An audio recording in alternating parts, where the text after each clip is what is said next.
Welcome back to my channel. If you are new, welcome. Today we would like to share to all of you how to make blue crab satay with the onions and the ginger. And you know what? Look at this big bowl right here. Is very fresh, you know. And we got about 5 or 6 of them. It's enough for us for dinner.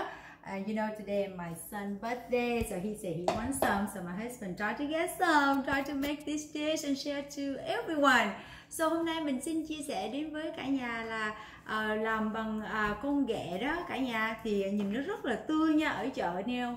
Và hôm nay là sinh nhật của đứa con trai thì ông xã ghé mua mấy con về làm. Thì thay vì mà thường thường là mình hay hấp lên hoặc là luộc để chấm với muối tiêu ha, thì hôm nay mình sẽ chia sẻ đến với cả nhà cái món gọi là ghẹ xào với hành với gừng nha. Một cái món này rất là ngon mà quý bà chắc chắn là phải thích, mà mấy ông thì chắc mà nhậu nhâm nhi với mấy chai bia ở trên cả tuyệt vời rồi. Thì bây giờ let me put the clove on and try to remove some of the good part out of here and I'll show you guys, okay? And here go family. When you know my husband pick 6 of them from the market, take it home, make sure you wash them really well, you know, and we break them in half, of course, and you remove all the lung out. You know, we cannot eat this one, so you know we got to take all this part out, you know, to take out. So cả nhà cũng biết rồi ha, khi mà mình mua con ghẹ về thì chắc chắn là phải rửa rất là thật sạch nha. Thật sạch xong rồi là mình lấy cái phổi nó ra ha, lấy cái phổi nó ra cho nó sạch, vì cái này mình không có ăn được nha cả nhà. Thì đây là từng bước một mình làm cho nó đúng cái hợp lệ như vậy ha. And that's all you put in the big bowl. And the next step right here, they call the crab butter, right? So this is so good, very yummy. Thì người Việt Nam của mình gọi là cái này là gạch của con ghẹ ha. Thì bắt đầu mình lại lấy nó ra. So you just scrape it out and transfer to the part right here. And in a minute when you saute, and you would, you know, put on the top of it, you know, don't throw away. This is the best part. All right, and here you go. And the next one I would like to share with you guys how to cut the onions this way, just like, you know, not julienne cut, but of course this is not very thick either. So hành thì các bạn cứ cắt lát ra như vậy thôi nha, để chút nữa khi mình xào vào đó thì có cái hương vị, cái tinh của hành nó ra thì rất là đậm đà ha. Okay, and right now let me go in a little bit more detail. So in order for you to do the satay blue crab satay, then you need the big onions and 3 stalks of the green onion. I already sliced them up. Next to it is 3 teaspoons of the seasoning powder, and right here is a very big julienne cut of the ginger. Next to it is 2 cloves of the shallot and 2 cloves of garlic. And right here is tapioca, 2 teaspoons of tapioca starch. You need to dilute in the water in a minute. And right here is a half teaspoon of black pepper. Alright, so để mà chuẩn bị cái món ăn này thì các bạn sẽ chuẩn bị vừa có hành lá nha, có củ hành lớn, hành tây, và có gừng, có bột nêm, 2 muỗng bột nêm, 1 teaspoon nha, rồi bột starch, rồi bột năng đó cả nhà. Để chút nữa là mình pha với nước ha. Rồi có hành hương, có tỏi và có là nửa muỗng tiêu nha. Bây giờ mình bắt đầu vào bếp nha. Okay, let's do it. And here go family. I use a 3 tablespoon cooking oil right here. And first of all, I put the onion in first, the shallots in first. And the next step, I will put the garlic in. So this is the way it works, and of course this dish is so yummy. Trust me family, I love this one every single time. You know, my husband make this one and whole family enjoys so much. And today he said, oh, why don't you just share to everyone? This is very easy, you know, you guys can find any market, you know.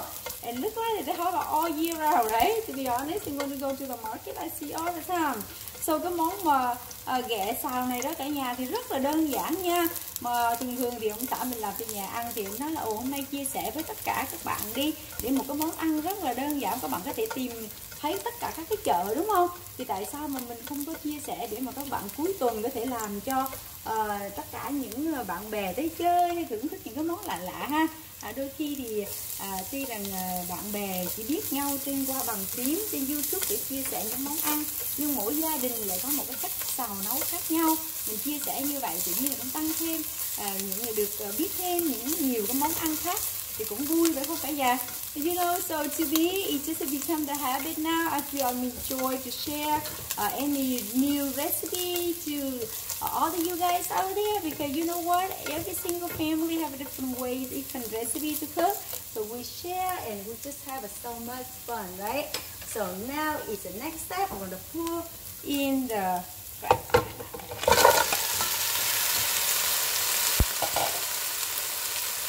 So good, right? So yummy and very fresh, you know. When we bought it and I bring it home, it's still alive. Can you believe it? I love it so much. So dạ mà tươi thì mua về làm ăn rất là ngon, phải không cả nhà? Mình có nhiều cách làm mình ăn, nên mình xào nấu hoặc là đôi khi thì mình nấu súp cũng ngon ha. Nước nó rất là ngọt luôn, rất là đậm đà luôn. Nó rất là thích luôn.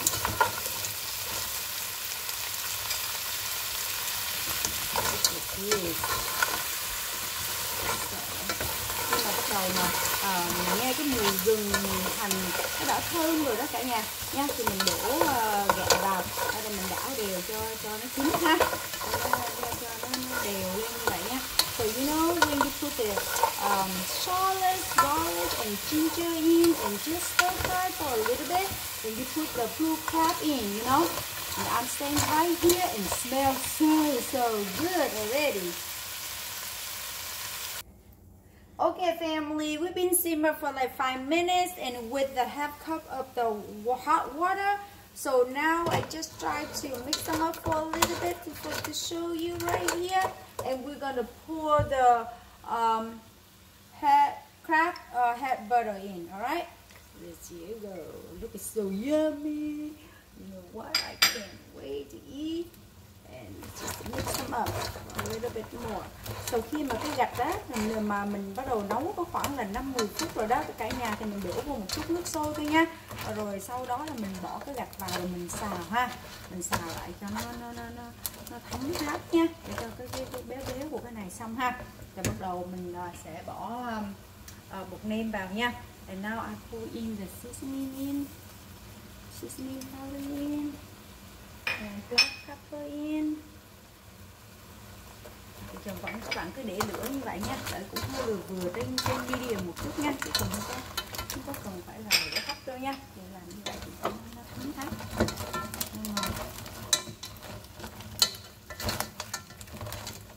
Ngon quá ha. So good. Family, do you see that's wonderful head butter right there? It's just kind of look, it's so yummy, right? And right now I am going to put in the onions in, and I'm going to mix them up. It's for you to see.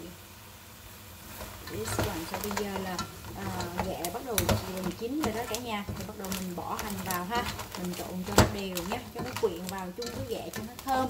Mà phải nói rằng cái món ăn này là bảo đảm mà các bạn mua về làm thử rất là lạ luôn nha, rất là ngon. Tại hồi xưa gia đình mình cũng chỉ là hay luộc hay là nấu về làm nấu lẩu vậy thôi đó. Nhưng mà đôi khi là mình đổi cái món là lạ theo cái kiểu cho nó là lạ một chút thì rất là hay nha. Nhà có khách tới hay là đãi bạn bè gia đình người thân của mình thì cũng rất là đặc biệt. You know, this one is very easy to make and it tastes really good, you know. And we eat this one either with rice, steamed rice, or sometimes I eat with noodle too, you know. So after we put all together like this way, and I will cover up in the few minutes, okay? Then right now I am going to pour in the tapioca starch. I dilute in the water. So bây giờ mình bỏ là 2 muỗng bột năng vào với nước đó cả nhà. Thì bây giờ mình rưới vào nha.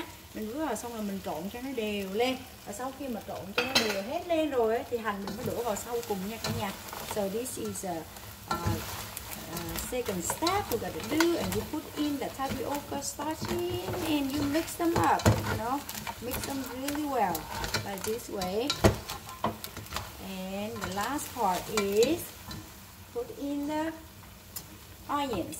And we are done. Just mix them up and that's it. You see how simple it is?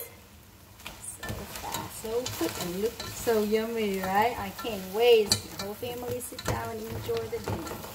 Và cái món này nhanh không cả nhà? Thì hành lá là cái phần cuối cùng nha. Cả nhà cứ bỏ vào xong rồi xào đảo tay đều lên ha. Tại vì là thực sự nó ghẹ thì đã là chín rồi nha, đã thấm tháp rồi. Gia vị mình khi mà mình làm thì mình đậy lại là từ 10 phút đã chín hết rồi ha. Mà phải nói là ghẹ này là ghẹ rất là chắc luôn á cả nhà. Không có trăng thì ghẹ rất là chắc, mình giận quá trời luôn. Ok, it's ready to serve. Let me put the plate and I will let you know. And here go family, the blue crab is ready to serve. Look at this one, the whole tray, right? We love it so much. Look at this one, I'm so hungry now.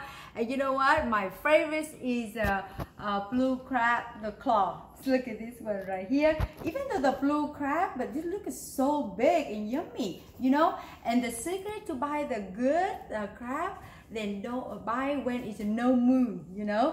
So cả nhà cũng biết ha, nếu mà khi mà mua ghẹ mà cho nó ngon á thì mua khi mà trời không có trăng, phải không? Thì rất là chắc, cái thịt nó firm.